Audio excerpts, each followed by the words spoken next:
नमस्कार शिखा संपूर्ण को आपण मानक बहुत बहुत स्वागत। मु आज बनाऊँगी पूरा मार्केट भली आलू टिकी चाट। एबे शीत दिन स्टार्ट हो गला मार्केट रे ग्रीन मटन मिल जाऊँगी। आपण मैंने शीत दिन रे जल्दी जल्दी ये रेसिपी को बनै नियंतु। आसंतु देखिबा ये रेसिपी को मु किपरि बनाऊँगी।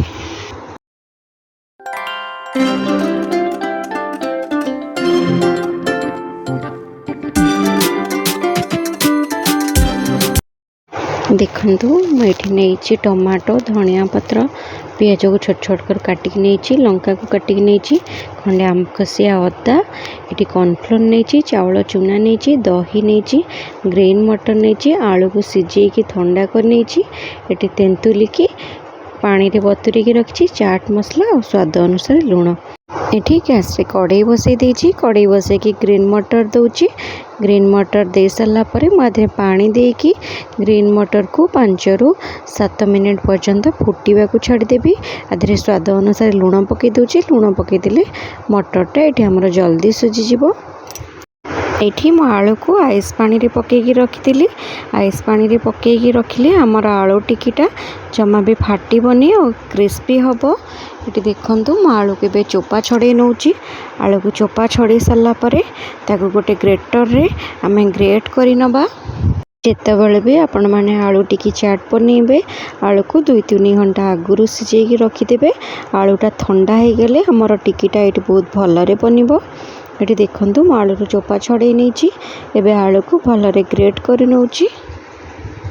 एठी आपण माने चाहिए आलू को चकटिकी नहीं पारिबे किंतु ग्रेट करिकी नेले आलू टिकीटा जमा भी फाटबनी। एठी मु सब आलू को ग्रेट करी नहीं कर सारा पर ताको हाथ रे हल्का गोले नहीं एबे स्वाद अनुसार लुण दे दोची। लुण दे सारा पर मु आधे अल्प किछि कॉर्नफ्लोर को दोची। ये कॉर्नफ्लोर मु दे सारा पर ये चावल गुंड रखी चावल गुंड को दूची। आपण माने चाहिए चावल गुंड देबे नले खाली कॉर्नफ्लोर भी करि परिबे। चावल गुंड देले आलू टिकीटा बहुत क्रिस्पी हम। आपण मानक जदि चावल गुंड पसंद आपण देबे नले एठी मैदा भी यूज करि परिबे। देखंतु चावल गुंड दे सारा पर मुझे 2 चम्मच हम गोलमरीच गुंड देरे दूची। ये सब को भलरे गोलेकी गोटे डो बनै नबा। ये देखंतु मु ताको हाथ रे गोले नौची। आपण माने गोले सारा पर देखिबे जदि एठी चावल गुंड कम हो जाइथिबो आपण आउ टिके चावल गुंड भी आधरे दे परिबे। एठी गोले सारा पर ताको 5 ରୁ 10 मिनट पर्यंत रेस्ट रे छाड़ी दबा। चावल चूना कॉर्नफ्लोर जमते आलू सहित सेट हो। ये देखंतु मटर भी हमर सिझी गलानी। एबे मु ताको काढी नौची एमते हाथ रे देखि नेबे। एठी गैस रे कड़ाई बसई थी। कड़ाई गरम है मुझे तेल दूची। तेल गरम हो गलाठू मु आधा चम्मच रु कम जीरा दूची।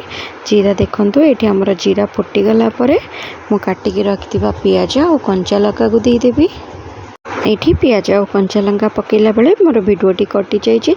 देखंतु पियाज और कंचा लंका पकई सारा पर मु ताको हल्का गोलेकी एबे तादरे स्वाद अनुसार लुण पकई दूची।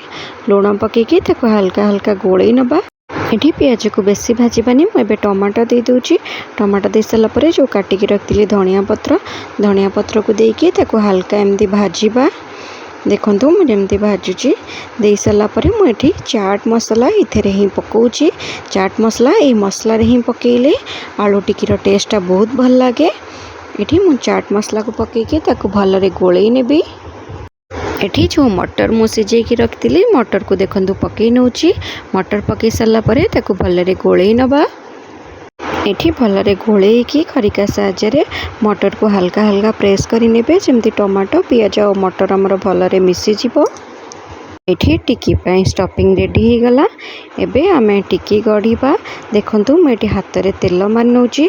आपण माने चाहिए अटा किंबा मैदा मारि परिबे हेले सेटा हाथ रे बहुत लागिबो। तेल मारदेले हाथ रे जमा भी लागिबोनी। देखंतु मु प्रथम एमती गोल गोल कर नौची। गोल गोल करी सारा पर ता भीतर आमे स्टफिंग दे दबा। इटा बनइबा बहुत सहज। आपण माने जेमती आलू परोटा बनाउचंती सेही भलिया बनई नेबे। इटा देखंतु मु भीतर एबे जो मसला को रेडी करी रखी ताको दे दूची। एठी मोर गोटे टिकी रेडी हो गला। एही परि भाबरे मु सब टिकी को गढ़ी के रखी नेबी।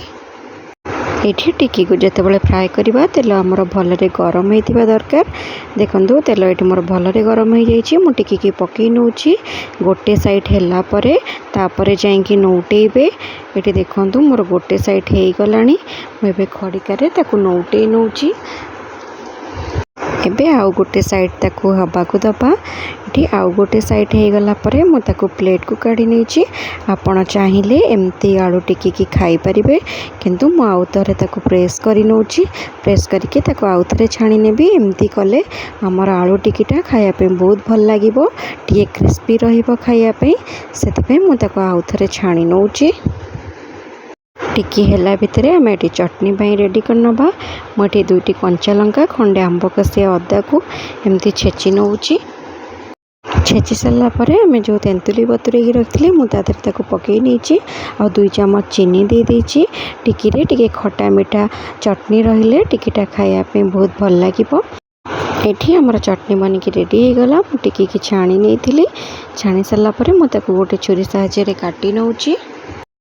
ये आम जो खटा मिठार चटनी बनई ताकू मु दे दूची। दे सारा पर ता ऊपर किछि दही दे दूची।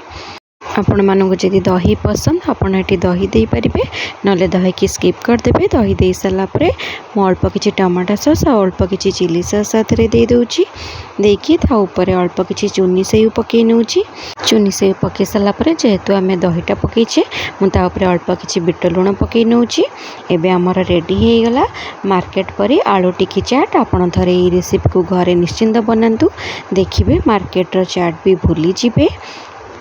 आपण मानक जदि ये चाटर रेसिपी पसंद आसे तेबे मो चैनल को निश्चिंत लाइक करेंगे, शेयर करेंगे, सब्सक्राइब करेंगे। आपण मैंने जदि फेसबुक पेज देखुं मो पेज को फॉलो करने को जमा भी भूलिए। Thank you.